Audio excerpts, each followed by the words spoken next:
The last thing you want to hear when you need your auto insurance most is a robot with countless irrelevant menu options. Which is why with USAA Auto Insurance, you'll get great service that is easy and reliable, all at the touch of a button. Get a quote today. Restrictions apply. USAA. This is Jonas Bryssling, and I play in Retromorphosis, and you can check out the Brutally Delicious podcast. 1, 2, 3, 4. The Brutally Delicious podcast.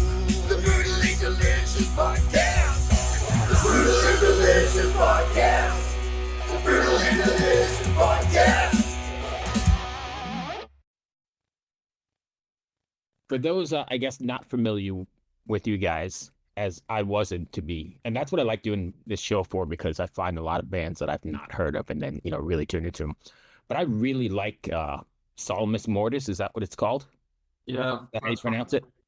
I like everything about it because not only is it brutally heavy, but it's also got like all kinds of like movie sound effects and soundtracks and all kinds of stuff going to it that really add to it, right?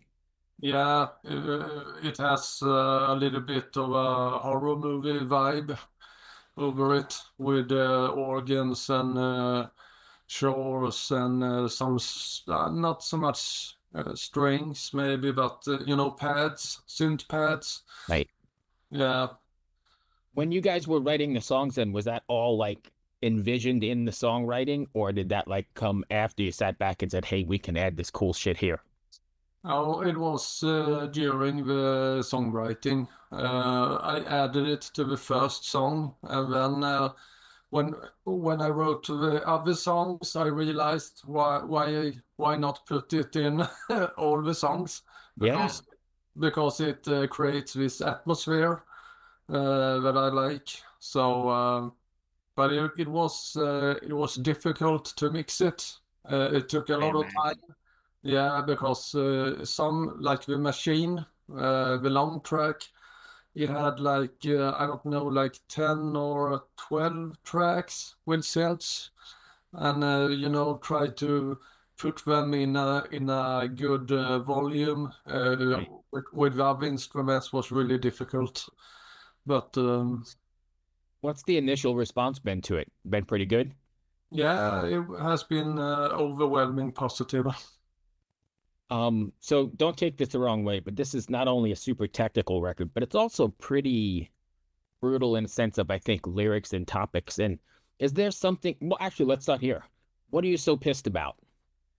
Oh, I'm not pissed. I wrote the album during the divorce with my ex-wife.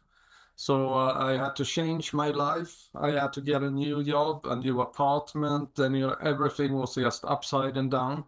So I was in that mood when I wrote the album. So so some of the lyrics are like what do you say? It's horror lyrics, but they are based on some things I went through during that period, like Vanished and The Machine and Never to Awake. Yeah. Do you feel like you put too much of yourself into it, or is that not a thing? I thought that at first, because I found it really difficult to listen to the songs, because I had such bad memories from that time. So, but now some time has passed, and I feel I'm over that. And yeah, but it was rough. I had a hard time listening to it. What happens on stage then? Do you ever get like you're out on the stage and wherever, and you're back in that moment? Does that happen, or is it now you're separated enough from it?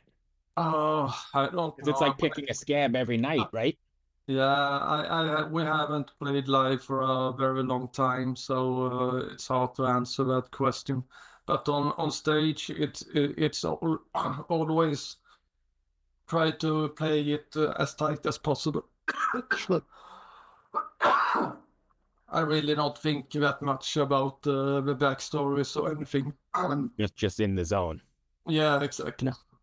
Is there anything you want your fans to take away from after listening to Psalmus Mortis? they have to decide for over. So you said you haven't played live in a while. Then are you planning on taking us out on the road? Maybe if we can get a good tour, we will think about it. Because we can't do like underground tours or anything. It has to bring in some money. So because when we go on tour, we have to what do you say? You have to stay home from work. Right. So we're gonna lose a lot of money. So we have to at least have the same money from the Right. top. No, that makes sense. So you can live. Yeah, Right. yeah, because otherwise I can't pay my bills or anything when I come home, and it's going to be a big disaster. What do you mean? You're not staying in hotels and traveling in limos? No, not really. Those I, days, those days uh, are long gone. yeah, yeah, yeah. So what's next for you guys? I know your records. Yeah, we are talking about recording some playthroughs, and You I'm did the pretty. one, right? No, that was Alan on bass. Oh, just the bass. Okay. Yeah, it Yeah, was gotcha. just the bass. So we're talking about doing a playthrough with the whole band. Oh, nice.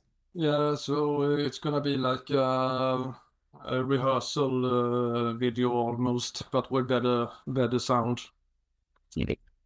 When you go, let me go back to your songwriting for a second. When you're writing, since there's so much into it, especially with the effects, and you're writing them that way, are you writing like how these songs are going to look like on stage or what they're going to look like on stage? Where you Now, write the songs and then worry about the stage later? I always worry about the stage played. My priority is the album and how you perceive it when you listen to it. So that's it. You ever have any trouble then putting too much into the record and it's not able to be duplicated live, or it just isn't going to work because obviously you can layer and track, right? Yeah, yeah. If we're gonna play live with Retromorphosis, we would have to play with Click, I Okay. think, the drummer. And we, Right. yeah, and then we put all the synthesizers, so that it Right. gets synced. So that's one way to do it.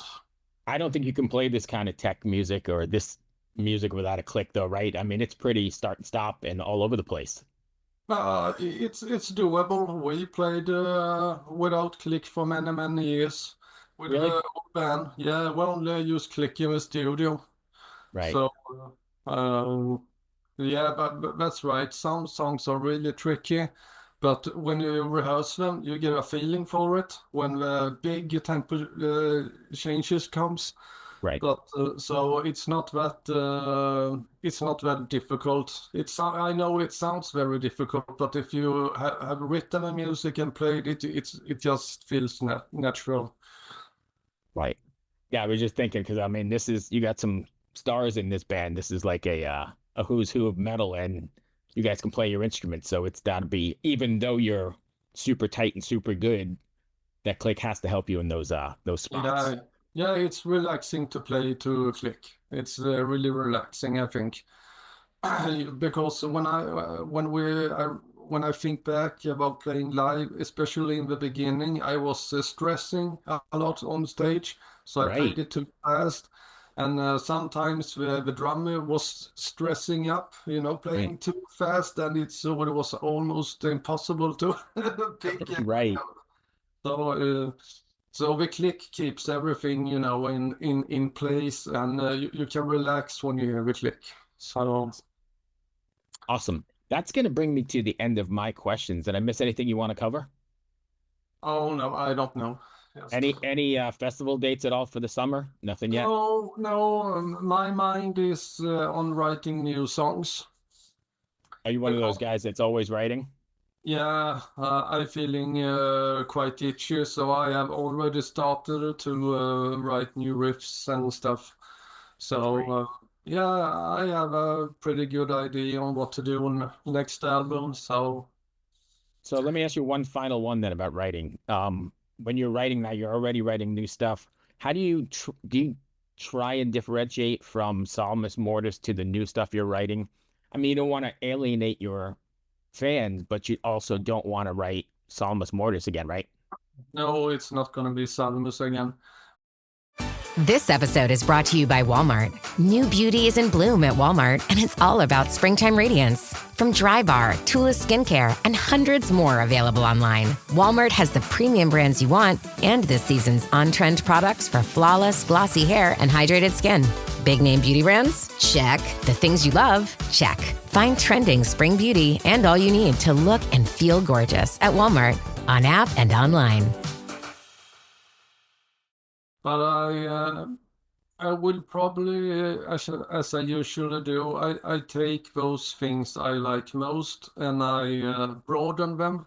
I will certainly use more of some types of riffs, and maybe it will be a little bit less of synthesizers on next one, because it took a lot of time during the mix, which stressed me out quite a bit. Right.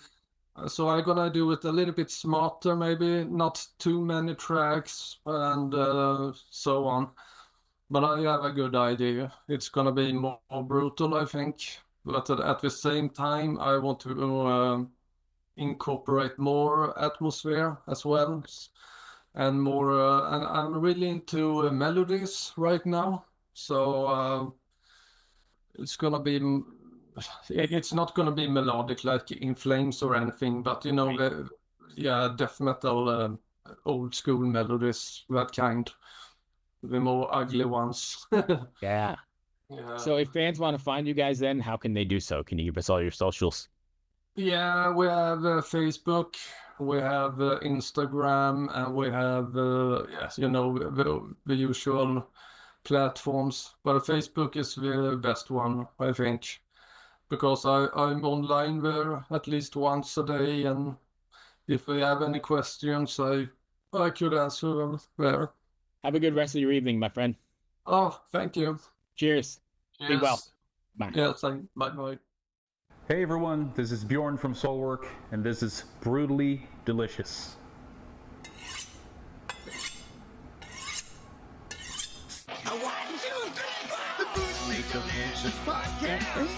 The Brutally Delicious Podcast. The Brutally Delicious Podcast. The Brutally Delicious Podcast. Hey there, heavy metal maniacs and kitchen crusaders. I'm Bruce Moore, the host of the Brutally Delicious Podcast, where we whisk up a blend of metal and food to quench even the most discriminate tastes. Have you ever wondered what your favorite metal musician chows down on before they hit the stage to melt your face off? Well, look no further. Here at the Brutally Delicious Podcast, we have cooking segments so brutal they'll make your oven want to headbang. From beefy, bodacious burgers, to spicy, succulent salmon, to kickin' caliente cauliflower, and more. We mix metal and culinary creations, resulting in a feast for the senses. But wait, there's more. Hey, this is Michael Monroe. Brutally Delicious. Isn't that beautiful? See you down the road. Each week, I meet with the mammoths of metal for interviews that are spicier than a Carolina Reaper. Get the latest on their upcoming shows, behind-the-scenes stories, and if we're lucky enough, maybe they'll share a secret family recipe or two with us. You'll also want to check out our weekly album and show reviews, where we dice, slice, and serve up our unique takes on the latest metal releases. So grab your leather apron, crank to volume 211, and subscribe to the Brutally Delicious Podcast on your favorite podcast platform. It's sure to be a hell of a time. Oh, hey there. It's Tim from Protest the Hero. Now that you've seen my junk, I'm going to show you how to make a pizza. And you're watching Brutally Delicious. What's up, everybody? Max Cavalera, Soulfly, and you listen to Brutally Delicious Podcast. Stay mad, motherfuckers.